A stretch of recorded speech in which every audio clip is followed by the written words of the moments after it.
پرسی لامەرکەزی لە نێوان خواستی پارێزگاکان و ڕەتکردنەوەی لەلایەن حکوومەتی هەرێمەوە بووەتە تەوەری سەرەکی گفتوگۆی نێوان بەرپرسانی حکومی و مامۆسایانی زانکۆ و چاودێرانەوە بەشێک بە چارەسەرێکی خێرای قەیرانەکانی دەزان و بەشێکی دیکەش بە سیستەمێکی مۆدێرنەی بەڕێوەبردننی سەرکەوتووی جیهانی دەزانن.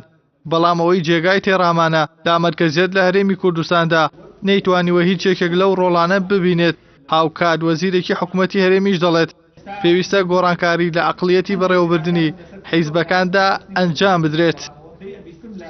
ئەم سیستمە حزبیە کە حکومڕانە لە هەرێمی کوردستان تۆ ناتوانانی سیستمێکی قانونی وەکو سیستمی لامەرکەزیە هەر سیستمێکی تری بەڕێوەبردن بەسەر یا تەطبیق بکەی هەتاکو ئەمانە گۆڕی و پێویستە ئەمە بگۆڕێ. پێویستە حیزبەکان ئەم جارە کە لە ئێستا خاستان ئەم دۆخی ئێستا هەیە ڕێکەوتنێکی تری سیاسی بکەن لەسەر شێوازی بەڕێوەبردنی ئەم هەرێمە ڕێبکەون لە بری محاسەسەی حزبی بێن حکمی قانون دروست بکەن و قانون وەک یەک بەسەر هەموو لایەکە جێبەجێ بکەن. ئەو کات چ سیستمی لامەرکەزی بێنی چه هەر سیستمێکی کە بێنی بڕوای من ڕێژەیەکی باش سەرکەوتووە بێ.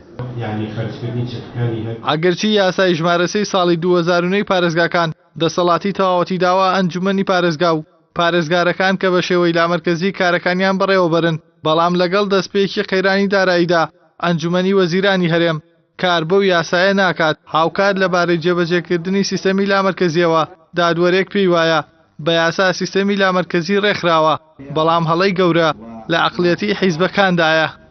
شکالەکان ئیشکالی سیاسیە، حیزبە سیاسیەکانن منزوریان بۆ ئیدارە منزورێکی سیاسیە. ئیدارە فەنە، قانونە، کارکردنێکە لەسەر باش بەڕێوەبردننی ئیشی خەڵکی هاوڵاتیان. ئەمەیە ئیدارە. ئیدارە ئەوە نییە مەسئولی حیزبی فڵان ئەبێ لەو شوێنە بێت. ئەمەیە هەڵەکە. هەڵەکە ئەبێ بگەڕێن بە دوای کەسی شیاوە بۆ شوێنی شیاو.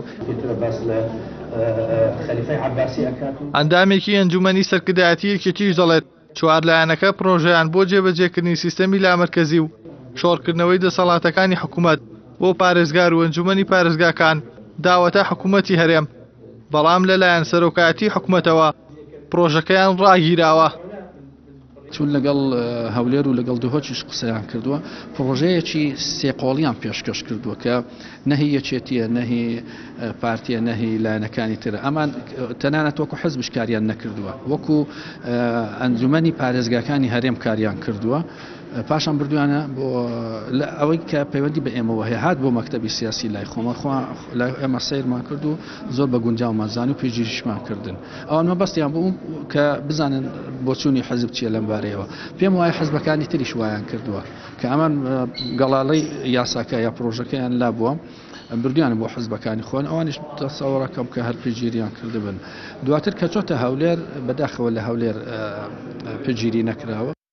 هەمیشە بەرپرسانی کورد داوای جێبەجێکردنی سیستەمی فیدراڵی و پەیڕەوکردنی سیستەمی لامەرکەزیان لە حکوومەتی عێراق کردووە، بەڵام حیزبە دەسەڵاتدارەکانی هەرێمی کوردستان بۆ ناوخۆی هەرێم لامەرکەزیان پێ قبوڵ نییە و بە مەترسی دەزانن بۆ سەر بەرژەوەندیەکانیان هاوکات چاودێرانیش پێیان وایە پێویستە گۆڕانکاری لە عەقڵیەتی بەڕێوەبردننی حیزبەکاندا بکرێت و هەرێمی کوردستان لە دوو ئیدارەیی و پشکپشکێنەی حیزبەکان ڕزگار بکرێت، کەسی شاویش لە شوێنی شاو دابنرێت.